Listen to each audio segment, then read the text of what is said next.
ভারতের বিরুদ্ধে অপ্রতিরোধ্য মজ্জুর পর এবার দিশানায়ক কি হবে এখন?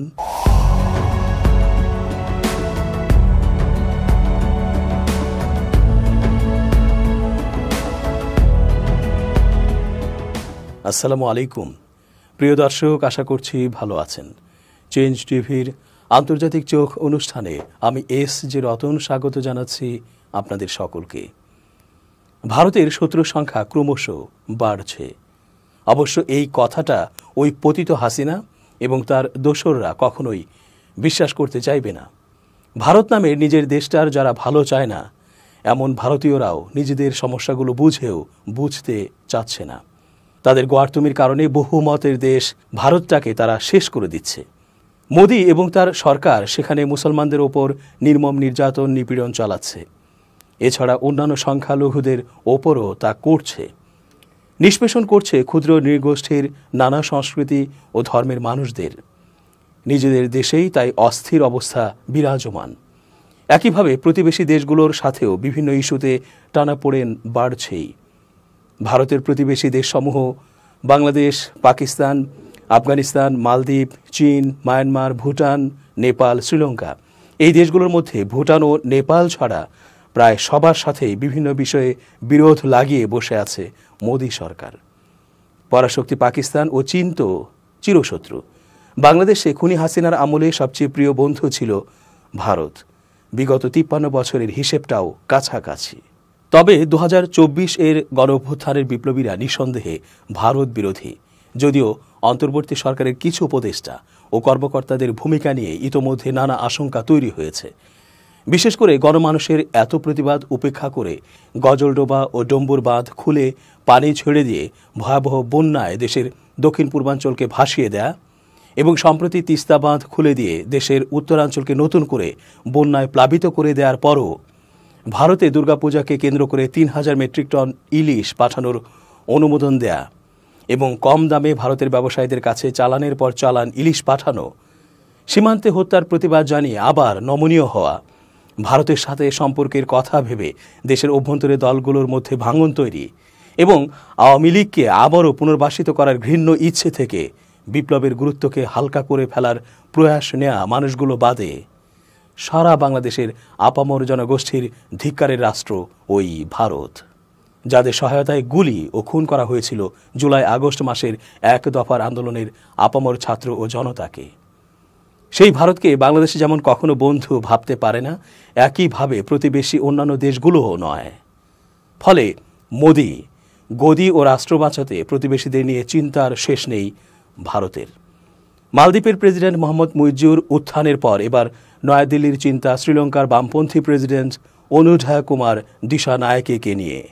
চিন্তার প্রথম কারণ অনুঢা চীনপন্থী, যদিও মুইজ্জুর মতো প্রকটভাবে চীনের প্রতি তার আনুগত্য প্রকাশ করেননি।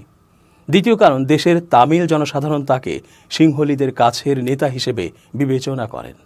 এজন্য এবারের ভোটে তামিল অধ্যুষিত ত্রিঙ্কোমালি, জাফনা, বাত্তিকালোয়া, ভান্নি জেলার মানুষ ঢেলে সমর্থন দিয়েছিল এস.জে.বি. দলের প্রার্থী সাজিদ প্রেমাদাসাকে। অনুঢা দিশানায়েকের তা জানা।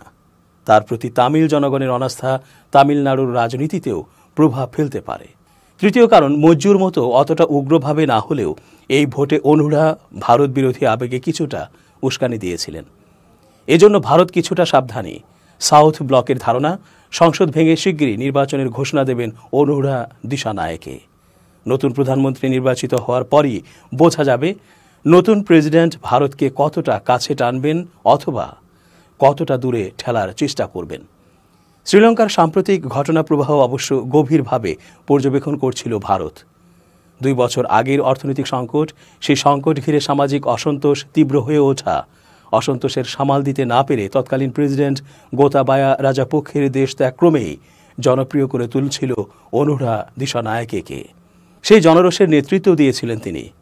ভারতের নীতি নির্ধারকদের চোখে তা ধরা পড়েছিল।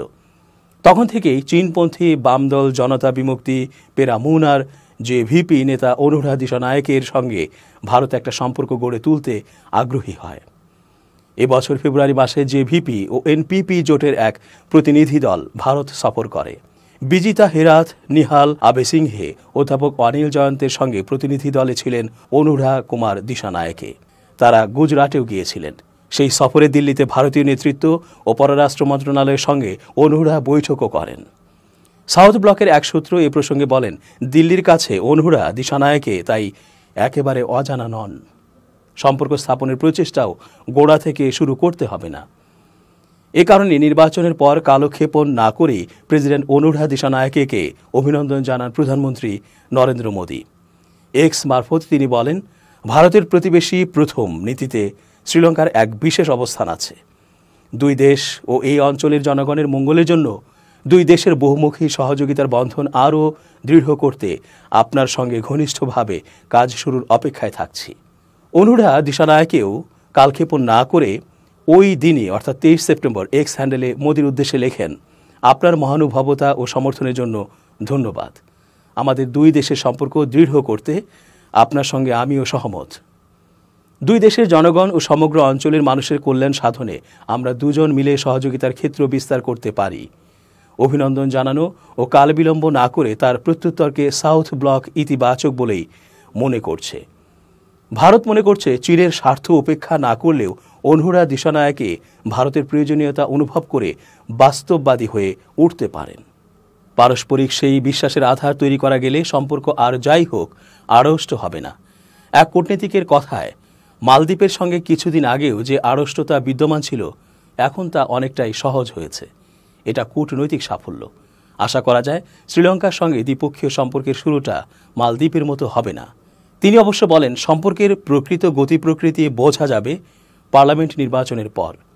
ততদিন পর্যন্ত ভারত তার মতো করে সম্পর্ক স্থাপনের চেষ্টা চালিয়ে যাবে। অনুরা দিশানায়েকে এখন যে জেভিপির নেতৃত্বে, অতীতের ছায়া থেকে আজ তা অনেকটাই সরে এসেছে। 1971 ও 1987 সালে জেভিপির উগ্র জাতীয়তাবাদ দুই অসফল রক্তক্ষয়ী অভ্যুত্থান ঘটিয়েছিল। সেই বিপ্লবের অভিমুখ ছিল ভারত। আজকের জেভিপি সেই খোলস ত্যাগ করেছে। এখন তারা অনেক বেশি বাস্তববাদী, কিন্তু তা সত্ত্বেও তাদের জনমুখী অবস্থান কখনো কখনো ভারত বিরোধিতায় পর্যবসিত হয়। দল ও জোটের এই অংশকে অনুরা দিশানায়েকে প্রশ্রয় দিয়ে আসছেন। কাজেই জনমুখী নীতি গ্রহণের রাস্তা থেকে তিনি কতটা সরবেন সেদিকে ভারতের দৃষ্টি থাকবে।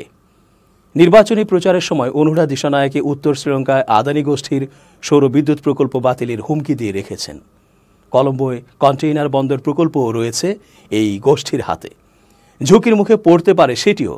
রাষ্ট্রায়ত্ত অর্থনৈতিক বিকাশের সমর্থক অনুরা দিশানায়েকে এ ধরনের ব্যক্তি মালিকানার প্রকল্প বাতিল করতে উদ্যোগী হলে সম্পর্কের প্রবাহ কোন দিকে যেতে পারে সেই চিন্তা ভারতের থাকছে। ভারত অবশ্যই দৃষ্টি রাখবে শ্রীলঙ্কায় চীন বাড়তি কতটা প্রভাব বিস্তার করে তার ওপরও। অনুরা দিশানায়েকের উত্থান ভারতের তামিলনাড়ুর রাজনীতিতে কী প্রভাব ফেলবে তা এখনও অজানা। এআইএডিএমকে ছাড়া আর কোনো তামিল দল এখনও প্রতিক্রিয়া দেয়নি। এআইএডিএমকে অনুরা দিশানায়েকে শুভেচ্ছা ও অভিনন্দন জানালেও বলেছে, তারা চায় তিনি শ্রীলঙ্কার সংখ্যালঘু তামিল জনগোষ্ঠীকে দেয়া প্রতিশ্রুতিগুলোর দ্রুত মীমাংসা করবেন। স্পষ্টতই তামিলনাড়ুর রাজনৈতিক দলগুলো পরিস্থিতি বুঝতে সময় নিচ্ছে। তবে বামপন্থী অনুরা দিশানায়েকে ভারতের দুই কমিউনিস্ট দল সিপিআই ও সিপিএম স্বাগত জানিয়েছে। সিপিএমের কাছে শ্রীলঙ্কায় কোনো বামপন্থীর প্রেসিডেন্ট হওয়া এক ঐতিহাসিক মুহূর্ত। সিপিআই মনে করে এই জয় দক্ষিণ এশিয়ার বামপন্থী আন্দোলনকে উৎসাহিত করবে। দুই কমিউনিস্ট দলই নতুন প্রেসিডেন্টকে সংখ্যালঘুদের স্বার্থ রক্ষার বিষয়টি মনে করিয়ে দিয়েছেন। নেপালে পুরনো ভারত বিদেশি কেপি ওলি আবার প্রধানমন্ত্রী হয়েছেন। মালদ্বীপের ভার বর্তেছে ঘোষিত ভারত বিদ্বেষী ও চীনপন্থী মৈত্রীর ওপর। এই দুই দেশেই ভারত সতর্ক পদচারণা করছে। বাংলাদেশ ভারত সম্পর্ক কিভাবে এগোবে তা এখনও অজানা। যুক্তরাষ্ট্রে প্রথম বৈঠকে বসলেন ভারতের পররাষ্ট্রমন্ত্রী এস জয়শঙ্কর ও বাংলাদেশের অন্তর্বর্তী সরকারের পররাষ্ট্র উপদেষ্টা মোহাম্মদ তৌহিদ হোসেন। শ্রীলঙ্কায় অনুরা দিশানায়েকের উত্থানও ভারতকে ঠেলে দিল নতুন চ্যালেঞ্জের মুখে। এই চ্যালেঞ্জ বোঝাবে ভারতের প্রতিবেশী প্রথম নীতি কতটা সফল আর কতটাই ব্যর্থ। বিশ্লেষকরা বলছেন, ধীরে ধীরে ভারত গর্তের মধ্যে পড়ে যাবার অবস্থায় আছে। যে গোপন ইচ্ছে নিয়ে ভারত এ অঞ্চলে মোড়লগিরি ফলানোর ব্যর্থ চেষ্টা করছে, তা থেকে বেরিয়ে না আসলে ভারতের ভাগ্যে পরাধীনতার শেকল পড়ার পরিণতি হতে পারে। নিজেদের দেশেই যুবকদের কর্মসংস্থান, ধর্ষণকাণ্ড, জননিরাপত্তা ইস্যুতে একের পর এক বিক্ষোভ সমাবেশ হতে দেখছি আমরা। সেভেন সিস্টার্স হারানোর ভয়, চিকেন নেক বিপর্যয়, বিচ্ছিন্নতাবাদী আন্দোলন সব মিলিয়ে এক কঠিন সময় পার করছে ভারত। ভারত তার প্রতিবেশীদের সাথে বেইমানি নীতি এবং মুখে এক আর অন্তরে আরেক নীতি থেকে বেরিয়ে না আসলে মহাবিপর্যয় সত্তরই সবকিছু লণ্ডভণ্ড করে দেবে। দর্শক, আজকের মতো শেষ করছি এখানেই। নিরাপদে থাকুন।